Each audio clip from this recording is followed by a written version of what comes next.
My name is Dan Engen. My wife here is Lillian Engen, and we've got a little bit of a story that's a little bit amazing, a little bit scary, but also a blessing from God.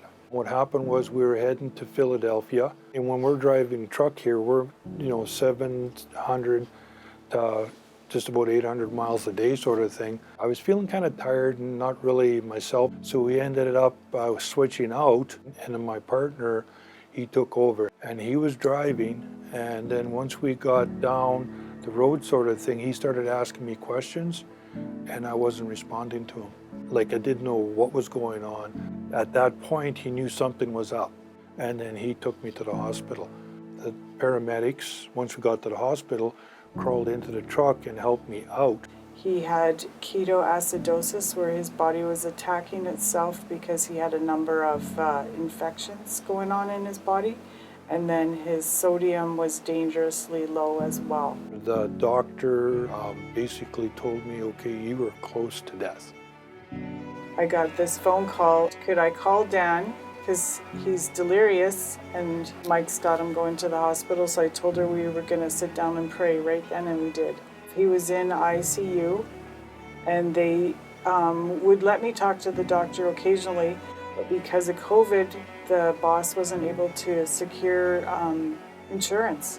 So I wanted them to know right off the bat that we didn't have insurance, and we needed him to be released as soon as possible. And their response to me was, if he goes now, he'll probably die. So we got people praying, and things kept getting worse. It was tearing at us that Dan was so far away and so ill and just so alone way across the country. So I was asking God to whisper in his ear that he was with him and that we loved him, and just for him to be surrounded with the peace of God. Knowing God helped me to be not scared. It was sort of like, okay, somebody's taking care of me. Yeah, sort of like the big hand, you're sitting in it sort of thing. It was sort of a feeling of that. I wasn't scared, but it just, okay, what's going on? 3 days after I had the first call, it was the Saturday of Thanksgiving, and things hadn't changed significantly, and I sensed that the Lord wanted me to ask for prayer. I just felt in my spirit to ask for prayer for the illness to stand down to the name of Jesus, and for the insurance to be covered. It's like a download from God that people talk about. That's what I had. And it was like there was a resolve that this is what we need to ask. This is what we need to specifically pray for. And within 24 hours, that's when things started to change. He started getting significantly better. They were still deciding if I could be released or not.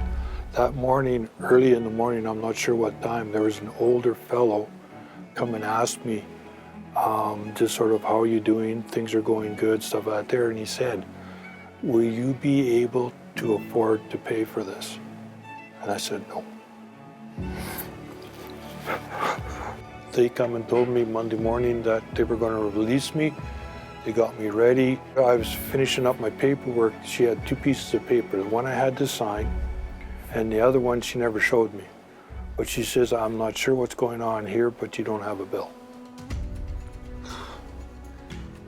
So it just sort of kind of blew me away sort of thing. And at the same time, when I'm leaving the hospital, I'm looking back, okay, no, something's got to be wrong here. And then when we got home, nobody would ask us about the bill because everybody was really scared, because it was 4 days, and that could be quite a big bill. And so nobody was asking us, and so finally we had to just bust out and tell them that there wasn't a bill, and they kept thinking that wasn't true and it wasn't real and it's going to come later. And it hasn't. So we knew that it was a miracle, his turnaround in health and the forgiveness of the debt. And afterwards, looking back now, it just kind of blows you away. Because things are happening that you've got no control over. Just one thing we want to say is that it's nice to have a home church. We've been coming to Harvest City for quite a few years and kind of hanging around in the background. And it's just nice to know that you've got people that it's like a big family that are willing to help out and are committed to making life better.